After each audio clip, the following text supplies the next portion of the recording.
Hello friends, तो आज के इस वीडियो में मैं आपसे ये देखिए ड्रैगन फ्रूट के प्लांट की कटिंग्स को ग्रो करने के बारे में बताऊंगा।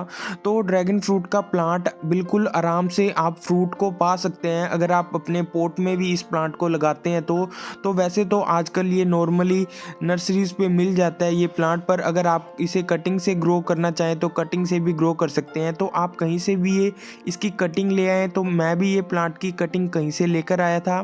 तो कटिंग लाने के बाद हमें एक दिक्कत होती है कि उसकी सीधी साइड कौन सी है और नीचे वाली साइड कौन सी है। तो हमें ये कई बार हमें नहीं पता होता, तो अगर हम कटिंग को उल्टा लगा देते हैं तो वो कटिंग ग्रो नहीं कर पाती।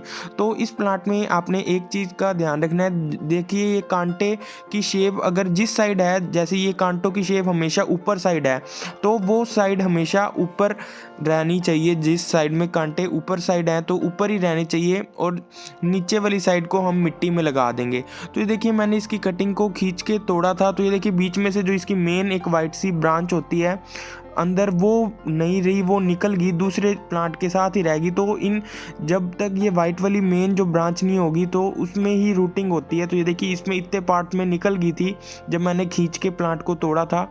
तो ये देखिए वाइट पार्ट जहाँ पर विजिबल होगा वहीं से ही ये रूटिंग शुरू करेगा। तो ये देखिए अभी तक इतने पार्ट में से ये देखिए इतने ब्रांच में से अंदर से वाइट पार्ट निकल गया था। तो अगर हम इधर सीधा ग्रो करते तो बिल्कुल भी ग्रो नहीं करेगा।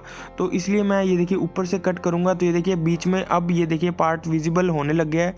आप जब भी इसकी कटिंग को काटें तो हमेशा कोई सीज़र या चाकू की हेल्प से काटें, ऐसे ना तोड़ें। अगर आप खींच के तोड़ते हैं तो इसके बीच वाला ये वाइट वाला जो पार्ट होता है अंदर वाला जहाँ से रूट्स ग्रो करती हैं तो वो निकल जाता है। तो बहुत से लोग तो ऐसे ग्रो करते हैं कि नीचे वाले 1 इंच पार्ट में ये वाइट वाला सिर्फ पार्ट रहने देते हैं, बाकी ये कटिंग को ऊपर से यूं ही रहने देते हैं, क्योंकि इस वाइट वाले पार्ट से रूट्स जल्दी ग्रो करती हैं।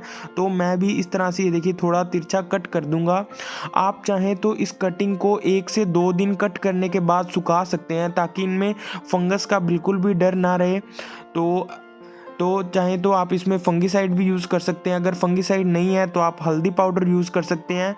तो हल्दी पाउडर भी नहीं, क्योंकि आप इसको बस 2 दिन अगर आप छाया में सुखा लेंगे ताकि इस पे कोई भी फंगस ग्रो ना करे, स्कार आ जाए तो ये ग्रो कर जाता है।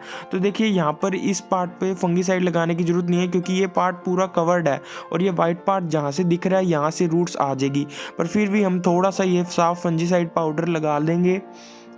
तो वैसे अगर आपके पास पाउडर ये वाला ना हो तो आप हल्दी का भी यूज़ कर सकते हैं। अगर आपके पास हल्दी भी ना हो तो आप इसे बस 1-2 दिन छाया में ड्राई कर लीजिए, तो बस ये ग्रो कर जाएगी। तो इनकी कटिंग के लिए बिल्कुल वेल ड्रेन्ड सॉइल मिक्सचर लेना है। तो इसमें ये देखिए 80% रेत है और 20% ये देखिए नॉर्मल गार्डन सॉइल है। तो इसी मिक्सचर में मैंने इस पॉली बैग में लगा दिया। जिस भी प्लांटर में लगाएं तो एक बात का ध्यान रखें, उसमें ड्रेनेज होल ज़रूर होना चाहिए और आपने उसमें बहुत ही कम क्वांटिटी में पानी डालना है। अगर पानी ज़्यादा होगा तो कटिंग ख़राब हो जाएंगी आपकी। तो इसी तरह से ये देखिए मैंने जो ओपन एरिया था तो वहाँ पर मैंने अच्छे से फंगीसाइड लगा दिया था। तो इस प्लांट को या इस प्लांट की कटिंग्स को ग्रो करते वक्त आप ग्लव्स ज़रूर डालें, क्योंकि इसमें बहुत कांटे होते हैं और कई बार बहुत छोटे छोटे कांटे होते हैं, तो वो निकलते भी बहुत मुश्किल से हैं।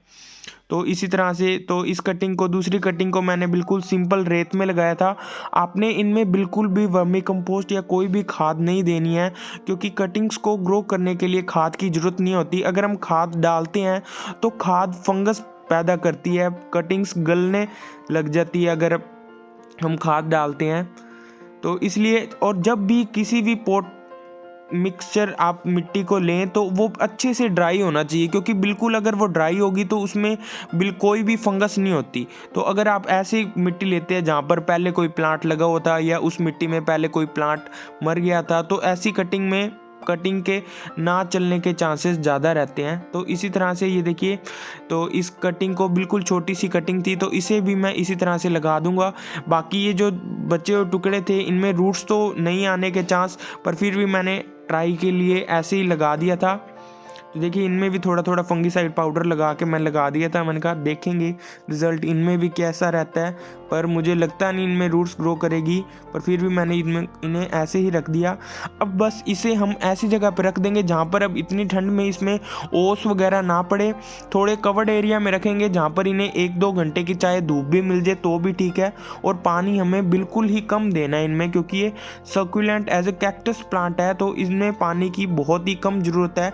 एक बार हम पानी दे देंगे, उसके बाद तब पानी देंगे जब इसमें सारी इसकी पूरी टोटली मिट्टी सूख जाएगी। देखिए इनमें मैं अच्छे से स्टार्टिंग में एक बार पानी दे दूंगा, तो नेक्स्ट टाइम मैं तभी पानी दूंगा जब इसकी मिट्टी अच्छे से ड्राई हो जाएगी।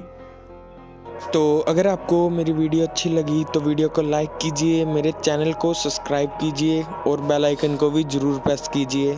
Thank you for watching.